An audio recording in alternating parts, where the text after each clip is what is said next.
all gathered here to have an open discussion on why we need child protection policy. So, first question I wanted to actually, I am eager to ask all of you that how many of you knew that it is now mandatory for the schools to formulate their own child protection policies? So, you can please use the chat box, and I would request Shikha and team to, kindly keep a tab, because Yep. there are I'm going to be there. some question answer sessions. Sure. I want a yes or no. How many of you knew it beforehand?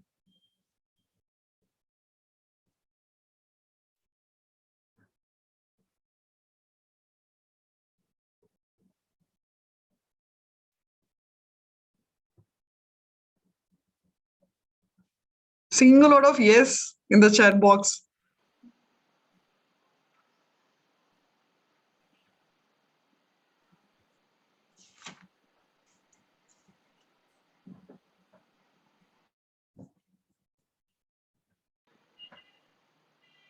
Great. So yeah, I think we have a lot of yeses today. Okay. So all of you are right, and all of you are sensitive towards learning and how to better execute a well drafted and well documented child protection policy. And that's why all of you are sparing time over here. So let's proceed ahead to the next slide.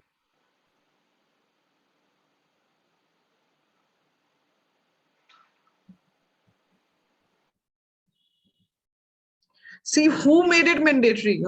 First question comes in the mind, why it is mandatory and who made it mandatory? So the government of India made it mandatory, and there is a UN convention on the protection of rights of child, and this is one convention in the whole world that has been ratified by the maximum number of countries, and most of the countries in the world are giving due importance to their children and their protection. So, and India is also one country that ratified it way back in 1992. This UN Convention on the Rights of Child just completed its 30 years, and I was being fortunate enough to represent, I was the only Indian to represent India and read my research paper in Israel in this regard. Our journey, India's journey for the last 30 years, and why it should be made mandatory, why protection of children should be of utmost importance to us Indians. And I know all of you are educators. So, educators, we as educators have our duty of care, and we are duty bound in so many ways, I must say. When you must be hearing stories about child sexual abuse or child labor or negligence of child by his or her own parents in their home, and harrowing incidents of sexual abuse, and it's 336% the crime against children, the most vulnerable in a society. It's increasing like anything. And kudos to social media, and people like even Shikha Agnihotri, who are really passionate about the safety and well-being of children, that at least we are having this discussion over here. Every time I used to read newspapers, my blood really boils, because even I am equally passionate about imparting safety and security to children. So India ratified it in 1992, but it took more than 20 years for our country, in which 144 million population is children, and this is the highest in the world. Every fifth child in the world belongs and lives in our own country. And we took so long to formulate a specific law that is child friendly legislation. And for the first time in India, it's gender neutral also, applies to both boys and girls. And when did it happen? When POCSO was implemented and enforced in 2012. When did we sign it? Way back in 1992. It took us how many years? More than 20 years. And so you can imagine that we are 20 years, already we are 20 years behind so many other developed countries who have formulated such good and excellent and comprehensive child protection policies for their own children. Take, for example, Finland or Sweden. They don't have, in Sweden, they don't have a single criminal in their prison. Can you believe it? They don't have crime. And we are lacking in so many things. We're 20 years behind, plus every year our population is also increasing. So, and on top of that, every year the National Crime Record Bureau, that happens to record all the statistics of the all kind of crime that are prevalent in our country and fall under Indian Penal Code and Criminal Procedure Code.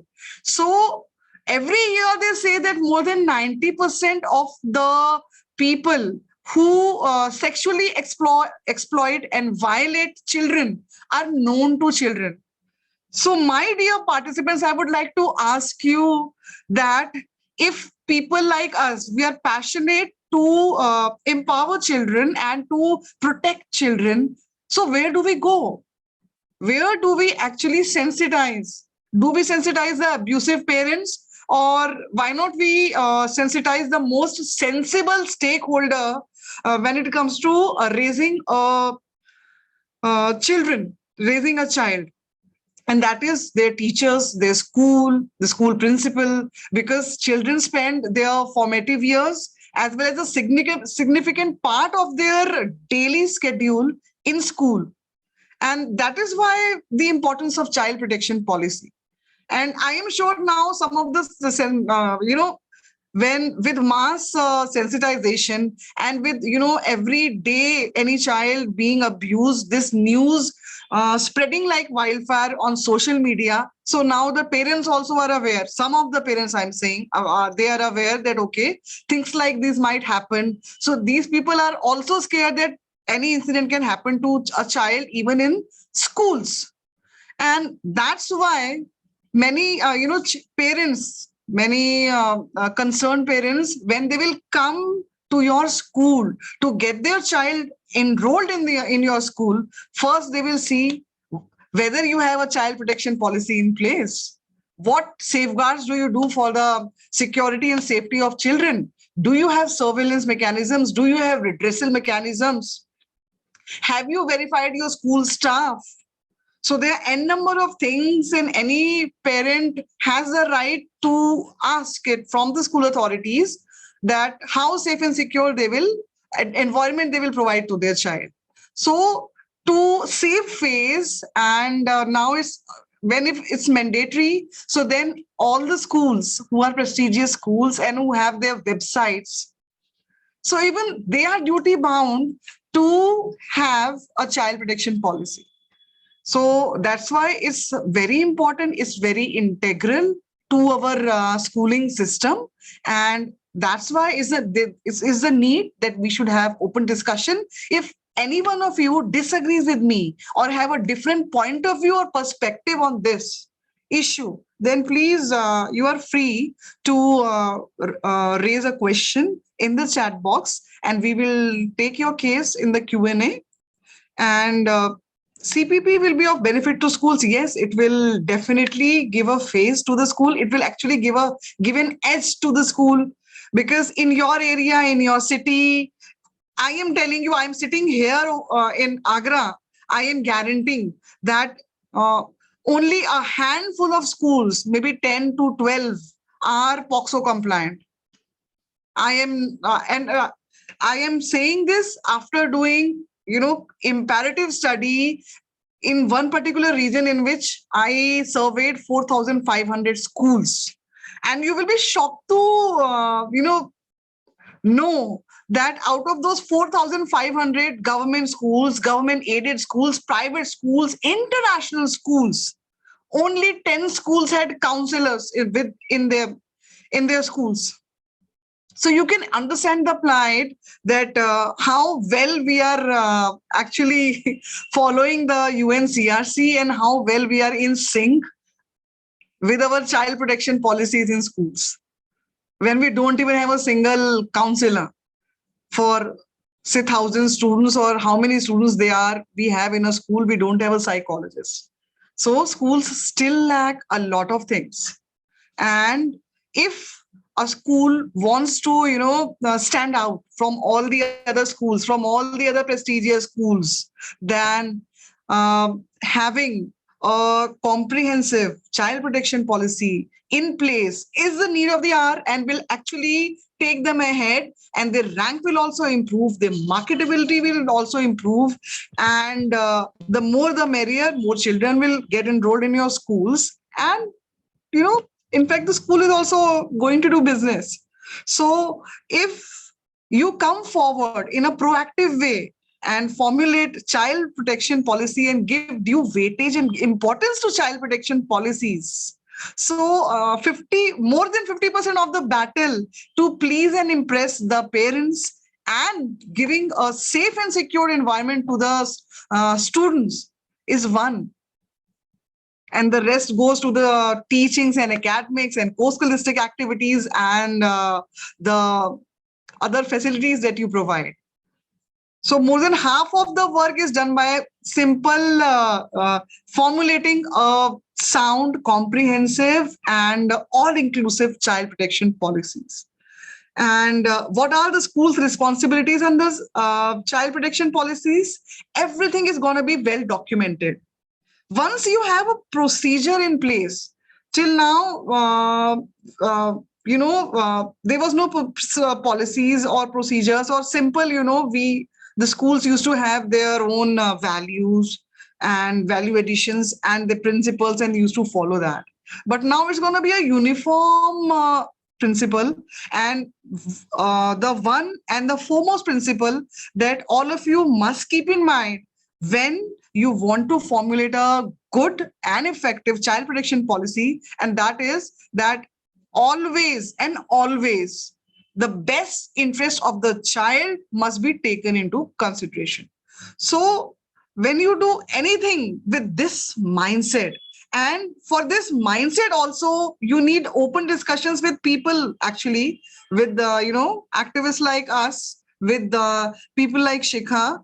So it's good to brainstorm, and the result, you will be very happy with the result. The schools who have done compliance with me, I do such kind of stimulation exercises as well. Even the teachers, even the support staff, they enjoy it.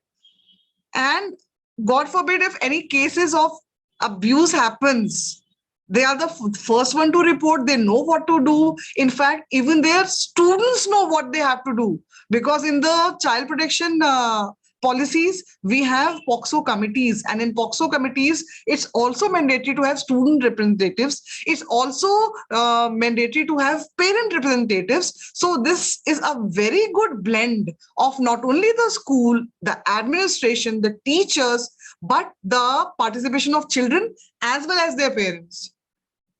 It will become very harmonious if you have this policy in place. And because of this over information, flooding of information on the internet, children today, they grab a lot of things beyond their age. What we never got that privilege, but today's children, and they are getting everything on the internet. It's a wild word. It's another different word out there. And that's why the schools have to be proactive. They have to be sincere enough, not only now with COVID going on and everything, all the, study material. In fact, all of you must have also brushed up your technical skills, because skill sets, and, we lawyers are also brushing up our technical skills, because we were not aware that, okay, we have to rely on technology so much. And this is a new skill that we all are learning. So now it is very important you also formulate online policies, online protection policies, not only offline and on-site policies, physical, what you have to do, what you have to document. It will be a roadmap in which, just like in companies, everything is, do's and don'ts, and if there are no ifs and buts, and everything is very crystal clear. What should be your behavior? What should be your approach when you are working in a work environment? So the similar thing is going to happen when you have a child protection policy, which streamlines everything. And you just need to just see that document, refer to that document. You need some trainings with experts, and over a period of time you will become the champions who will actually help the government, will help the special judicial police unit and the judges, and you will save the life of so many children. And it will be possible. How it is going to be possible? When you have a comprehensive child protection policy. So it is important because over a period of time, you will have an edge, as well as all of you are going to be experts. All of you are going to be child right activists and child rights specialists. So we just need to sensitize everybody. Sensitization doesn't happen, or all of a sudden, just on a switch of a button. Now the government has made it mandatory. Now it's there. It's all there in the national policy for children. That is obviously drafted by the government of India, and it has imposed it on all the schools. In fact, in colleges also it's imposed. Okay, so change doesn't happen all of a sudden. It will take time. It's a process. And with child protection policy, it's a niche field. Not many people discuss it. Not many people give it due importance. In fact, for me and for Shikha, this should be priority number one in each and every school of our country. Yeah. Then only will our child will be safe, and that is how learning will happen, because children are in so much of stress online already. Many children have been, bullied and are victims of cyber crime and cyber fraud and cyber stalking.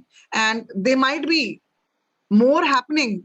But unless and until we educators, we have such a well-drafted child protection policy in which each and every, even cyber crime, to which a child might be conducive to and child might face, even that will be streamlined. What are the option available to the school authorities, what they can do if any child in distress comes to them. So everything is well drafted and documented in it. That's why it's you don't need to go to anyone. If you have a foolproof and comprehensive child protection policy, you can become a child protection officer, and you can work with the police of your area. The local police is going to salute you if you have a proper policy and you are proactive enough to come forward in cases when children are abused, and you are the one who, or your teachers are the one who recognize the signs of abuse, and they come forward and they file complaint, because it's now mandatory under law. Yeah. So there are a lot of pluses. Namrata. Yeah. So Namrata, there was this question which somebody has just asked me personally. She would like to know that, as a school, they already have a CPP in place. Okay, good for them. Why do they need to revise it, or should they revise it? So that is her question. She would like to know. See, it needs to be revised because the legislations, there are 7 legislations, child-specific legislations that need to be included in it. And all these legislations, there might be amendment in it, there might be changes in it, or there might be an introduction in a new law. There might be, the Ministry of Women and Child Development might issue some, mandatory guidelines. So we have to ensure that everything is in place. So this is first thing. Legally, we need to be compliant always. And the second thing is the number of employees in your school, the number of students in your school. They are not fixed. They might change.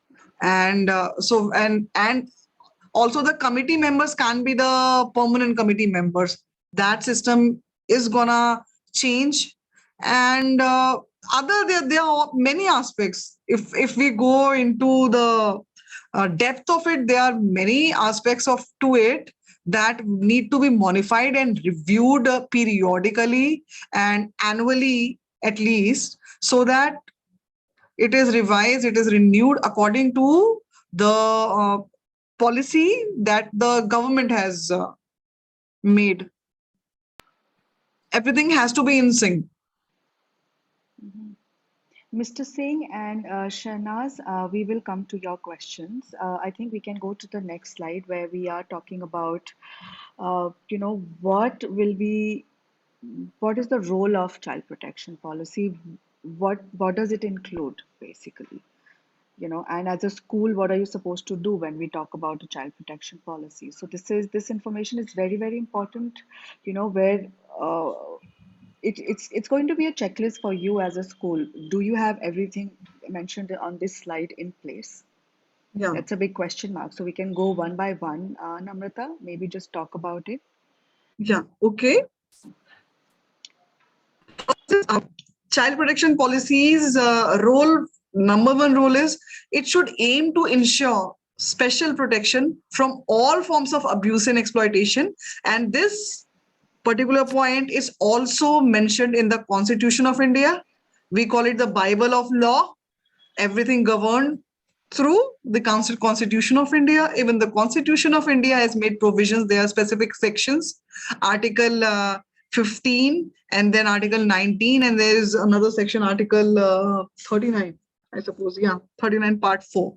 So all these speak about care and protection of children and giving special importance to them, special attention to them, and formulate policies for their betterment and in their interest. And it is state's responsibility and it is everybody's responsibility. So it's your responsibility, it's my responsibility, it's everyone's responsibility, because all the people who are directly related to a child, and if when they come directly in contact with the child, they become the legitimate stakeholders of child protection. So that's why it's important for them. And school is an institution in which children spend a couple of hours. If they feel insecure in the school itself, then we are not, the school is not providing a good, a safe environment to child. That's why it's importance. Number one aim should be to ensure special protection from all forms of abuse and exploitation. No abuses and no exploitation. It covers all, and in fact, violence and neglect as well. And Also, it the a cyber child abuse, protection, I would say. Yeah. yeah, and violence and neglect, and then the CPP must include definition of safeguarding and child protection in detail, that what is safeguarding and what is actually child protection. Who is a child? Legally, any child up to the age of 12 years or below is regarded as a child. And when I used to conduct training, in fact, in pandemic also I conduct online trainings. So many people, many students also, many teachers also, they think that only children till 14 years are children enough, so only they are regarded as child. But legally, under POCSO and now all the other laws have to be completely in sync with the POCSO. POCSO is Protection of Children from Sexual Offences Act, the game changer, I must say, and late, but it is one of the best legislations, I must say, in the world. It's a comprehensive legislation with its rules, and that if you get time, my dear participants, just try to read POCSO rules, POCSO legislation, and you will understand how thorough we are, what nuances we have seen, and what perspectives we are the lawmakers have made in it for the protection of children from all angles, whether it's We are sexual actually, harassment or yeah, we are sexual actually, abuse or pornography. Yeah, yeah. I think go we ahead, are Shikha. also doing a program specially for POCSO rules and talking about POCSO and how can you safeguard your school under POCSO. So we are doing a program with Namrita end of this month. So we'll send you the details if you are interested. You can get your team certified on POCSO and comply with the rules 2020. Yeah, even that's the need of the hour. But yeah, that's another story altogether. So coming back to the rules of CPP. Yeah. The third is that one particular statement of school safeguarding responsibilities and its principles and values, apart from discipline and equality and no discrimination and zero tolerance towards violence, there has to be some principles and values and safeguarding responsibilities.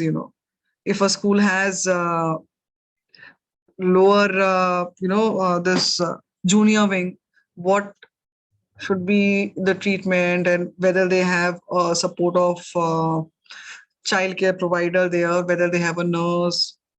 And there are basic things also, but there are specific things also, more detailed things also. And when we are drafting it, we need to know what are the facilities and what are the amenities also a school provides, how much is the area, what is the strength of the school, what is the ratio of teacher and students over there in the school, and how many counselors will be there in the required in the school, and how the parents interact, what is the forum apart from parent teacher meeting, do they have a parent body who work in the school, because under CPP there must be, and under POXO there has to be a parent body also, a parent representative also, and the school has to give a place to them, an office to them, where other parents might approach them if they face any problems, or if they are facing any issues with their growing children.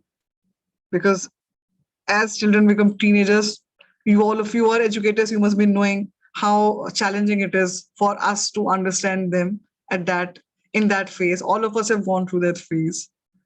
So there are a lot of things, and we have to write all these statements once we are drafting it, and we can write it only after discussing it with the school, what they want and what they don't want, what they want to include, what they want to exclude.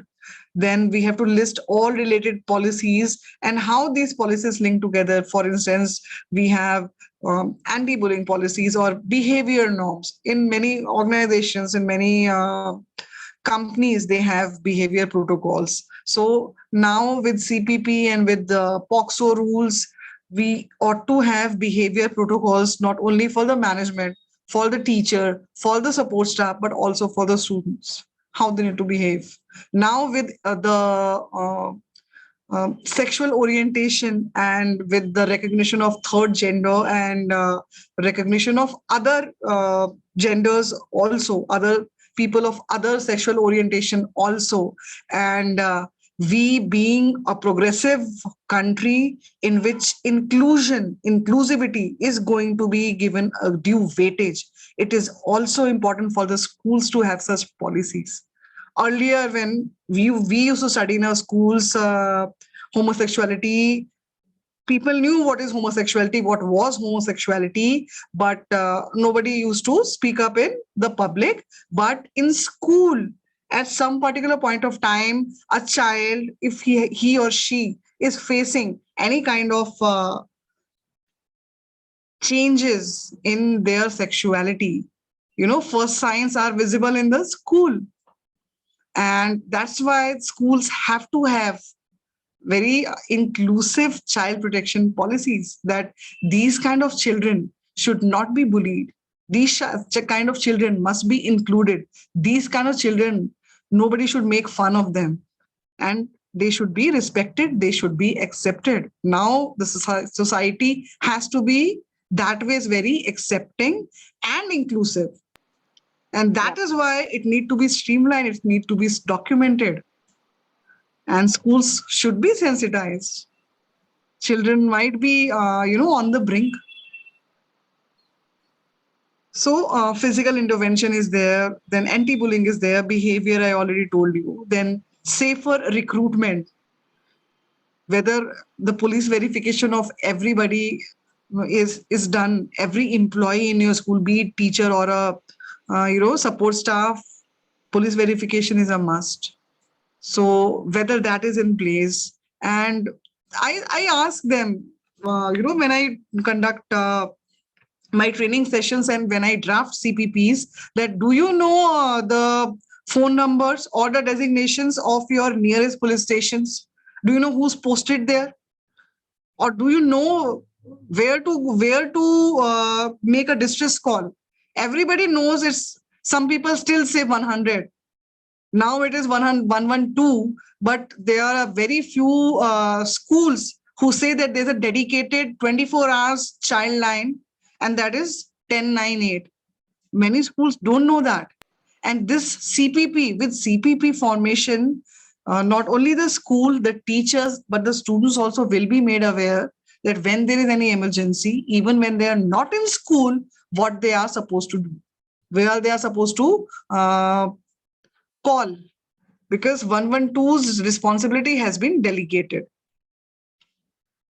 So physical intervention, now there will be statements. When will physical intervention of a teacher, of a management, or a POXO policy, POXO committee's intervention, or POXO protection officer that is recruited for this purpose, that is appointed for this specific purpose, what will be the physical responsibility? When will the person physically intervene? What will be the circumstances? Those circumstances also are going to be defined in the CPP. The scenarios also will be defined in the CPP, because CPP is what?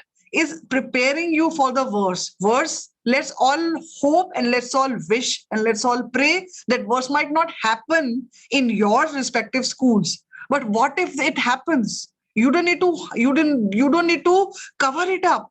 Otherwise, parents are going to come and do the propaganda, like it happened in many of the cases. And one very famous case, Pradyuman murder case. In school, it happened, and the school just hushed up and just regarded that it's a abuse case, but it was not an abuse case. And who was the culprit? All of us know. Another child. That's why if the school at that point of time had child protection policy, the school would have been sensitive enough to report about this incident proactively and to the police, and police would have intervened, and they shouldn't have targeted the school driver. So all these, anything can happen. We don't know what a child might do. We don't know what is actually going on in the mind of the culprit, because the worst thing and our worst enemies are all decently clad people who are near you and me. They are not criminal, and we are unaware of them.